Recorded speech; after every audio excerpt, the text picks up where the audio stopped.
অলপ অলপ মানে সেই হ'ল কিবা লাগি থকাৰ দৰে পাওঁ। মই লগত একজন ৰুটমেণ্ট আছিল ইয়াৰে অলপ অলপ কম দেখা হৈছে নেকি একো নহয় বুলি ভাবোঁ। মানে হঠাৎ কিবা লাগি থকাৰ দৰে লাগে ধূলা চোলা।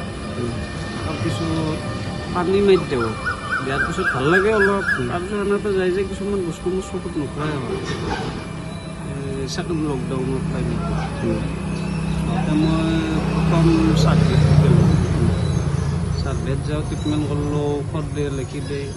কেৱল মাতি থকা মোক 5 দিনৰ এসপ্তাহ মূৰে মূৰে মাতি এনেকৈ বহুত দিন মাতি আপোনাৰ মই চাৰ্ভেত গ'লোঁ, GMCত গ'লোঁ। GMCত একজন প্ৰফেচাৰ আছিল জ্যোতি ভূঞা বুলি। তেখেতে কৈছে যে বুকুমা হৈছে এনে মানে তেতিয়া মোৰ ৰাইট চাইডততো ভয়ে নাই, মই কামো কৰি আছোঁ। তেতিয়া কৈছে যে 1.5 লাখ 2 লাখ টকা লাগব এই বিভাগত ডক্টৰ আছে ঠিক কৰি দিব পাৰোঁ। তাৰপিছত মোৰ এই ঘৰে হয় আমাৰ তাৰ ল'ৰা জব আছিল।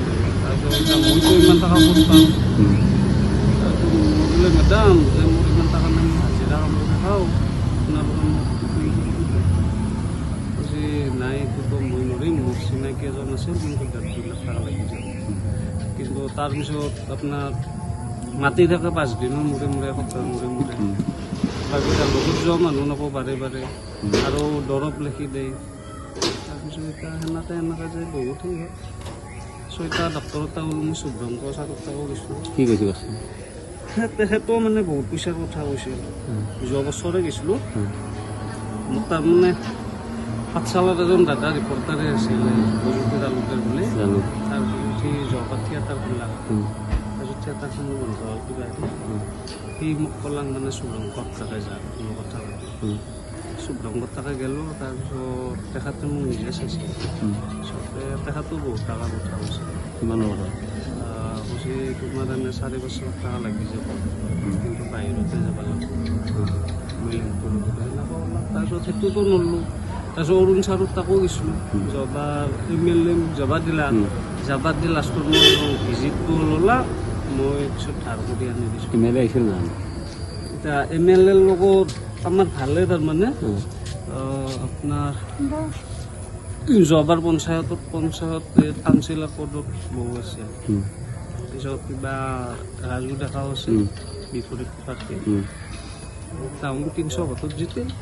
তাৰপিছত আমাৰ ধাৰ আছিল, সেনেকেও পইচা গেলা গেল।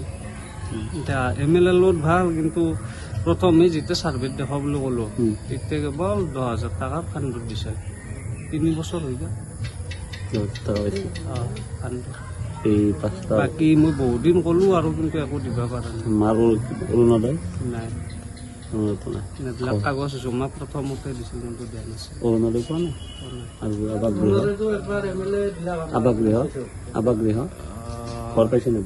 ঘৰ এইটো 11 চনত দেউতাৰ নামত আছে, সেইটো পাইছোঁ।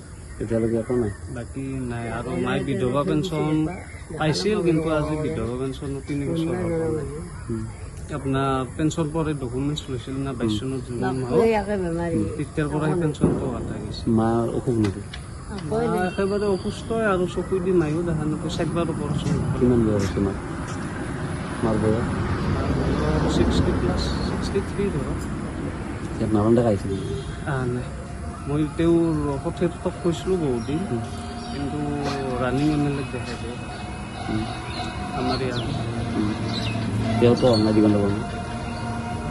অহা নাই, কিন্তু মোৰ অসুখ বুলি একেবাৰে গম পায়, কিন্তু ঘৰত অহা নাই। যিকোনো খবৰৰ বাবে যোগাযোগ কৰক 7099017330 লগতে 7099017110 নম্বৰত।